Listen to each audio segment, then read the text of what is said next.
sebaiknya kita menyikapi hasil screening rapid test virus corona. Informasi ini ditujukan khususnya bagi tenaga kesehatan.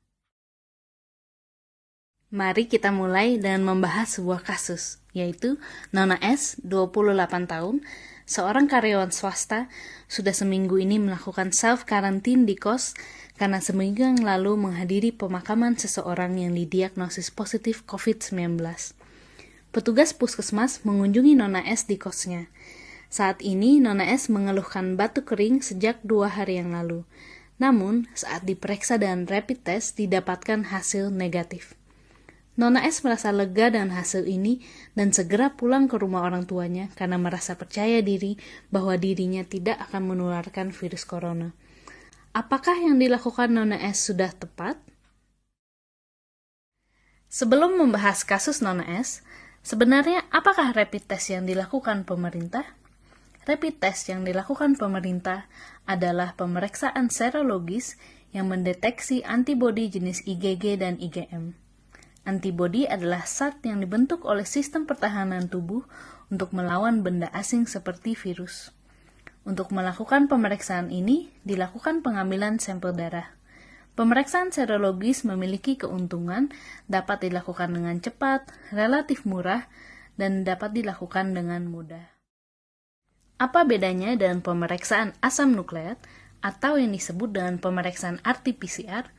Pemeriksaan asam nukleat mendeteksi RNA, yaitu materi genetik virus. Sampel lebih sulit untuk diambil karena diperlukan sampel swab hidung atau tenggorokan yang juga memerlukan medium transport tertentu. Pemeriksaan ini membutuhkan waktu yang lebih lama dan biaya yang lebih besar. Selain itu, tidak semua laboratorium memiliki fasilitas untuk melakukan pemeriksaan ini.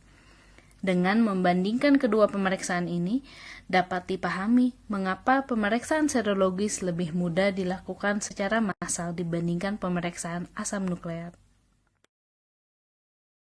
Pertanyaan selanjutnya yang timbul adalah, manakah pemeriksaan yang lebih baik? Pemeriksaan serologis atau asam nukleat? Mari kita lihat sebuah studi yang dilakukan di Wuhan yang membandingkan pemeriksaan serologis dan asam nukleat pada waktu yang berbeda setelah munculnya gejala. Pada aksis horizontal, perjalanan penyakit dibagi menjadi 0-5 hari, 6-10 hari, 11-12 hari, 13-15 hari, dan lebih dari sama dengan 16 hari setelah munculnya gejala. Aksis vertikal menunjukkan positive rate, yaitu berapa persen yang dideteksi positif. Pemeriksaan serologis ditunjukkan oleh garis dan bulatan putih, sedangkan pemeriksaan asam nukleat ditunjukkan oleh garis dengan bulatan hitam. Data menunjukkan bahwa positive rate pemeriksaan serologi awalnya rendah pada hari-hari pertama setelah munculnya gejala karena belum adanya antibodi yang diproduksi. Positive rate kemudian meningkat seiring dengan perjalanan penyakit. Pada hari ke-11 mencapai 80%. Sebaliknya, pemeriksaan asam nukleat efektif untuk mendeteksi virus corona di awal perjalanan penyakit dan kemudian menurun setelah 11 hari.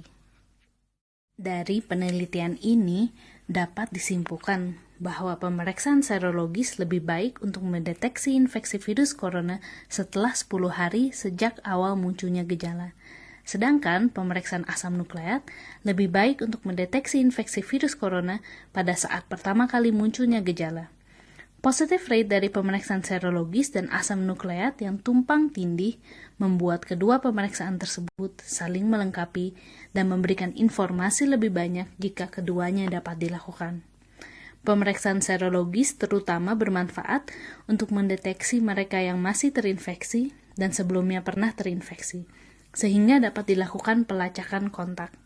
Selain itu, karena dapat dilakukan dengan cepat, pemeriksaan serologis dapat digunakan sebagai alat screening sebelum pemeriksaan lebih lanjut, yaitu RT-PCR. Dengan hasil negatif dari pemeriksaan serologis, apakah Nona S benar-benar tidak terinfeksi virus corona? Dalam uji diagnostik dikenal istilah true negative atau negatif benar dan false negative atau negatif semu. Untuk memahami istilah false negative, mari kita lihat diagram berikut. Misalnya, untuk mendeteksi virus corona dengan antibodi, ditentukan cut-off tertentu. Populasi sehat memiliki range nilai antibodi yang tumpang tindih dengan range nilai antibodi populasi sakit.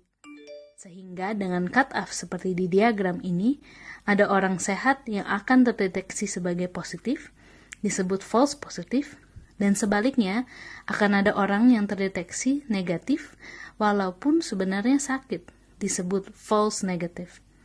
True negative adalah mereka yang terdeteksi negatif dan sebenar-benar sehat. Hasil rapid test tidak dapat sepenuhnya dipercaya, akan ada false negative maupun false positive. Tidak ada pemeriksaan yang sempurna. Bagaimana kita menginterpretasi hasil rapid test non-AS? Sejatinya, rapid test merupakan pemeriksaan penunjang. Pemeriksaan penunjang tidak cukup untuk menentukan status infeksi seseorang. Diperlukan penilaian seorang dokter yang menggabungkan pemeriksaan klinis dan pemeriksaan penunjang.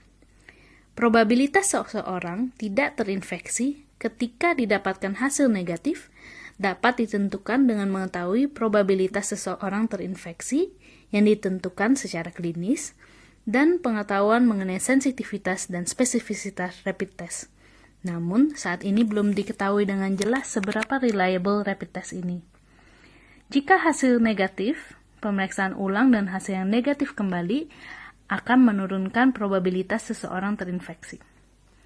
Pada kasus ini, sulit untuk mengetahui apakah non-AS benar-benar negatif, mengingat baru 2 hari sejak adanya gejala, sehingga kemungkinan belum cukup antibodi yang dihasilkan oleh sistem imun tubuh.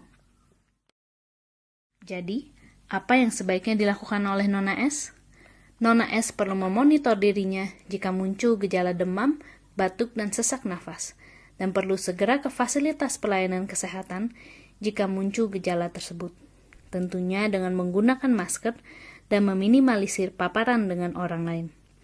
Walaupun hasil rapid test negatif, non-AS sebaiknya tetap mengisolasi diri selama 14 hari untuk memastikan dirinya tidak terkena COVID-19, karena non-AS masih dalam masa inkubasi virus, yaitu bisa saja non-AS belum menunjukkan gejala. Bisa juga bahwa hasil rapid test merupakan false negative. Selain mengisolasi diri, non-AS sebaiknya tetap menjaga kesehatan dan makan makanan bergizi, beristirahat cukup, melakukan aktivitas fisik, dan menjaga kebersihan diri. Physical distancing adalah kunci untuk menghentikan penyebaran virus corona dan melindungi keluarga. Non-AS sebaiknya menghindari sosial kontak secara langsung, apalagi bertemu dengan orang tuanya yang memiliki risiko kematian lebih tinggi jika terkena virus corona karena usia lanjut. Namun, ini bukan berarti non-AS tidak bisa tetap menjaga kontak dengan keluarga secara online.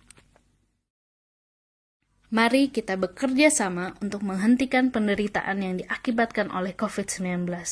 Mari kita lindungi keluarga dan masyarakat dengan menjalankan tugas masing-masing dan melakukan physical distancing.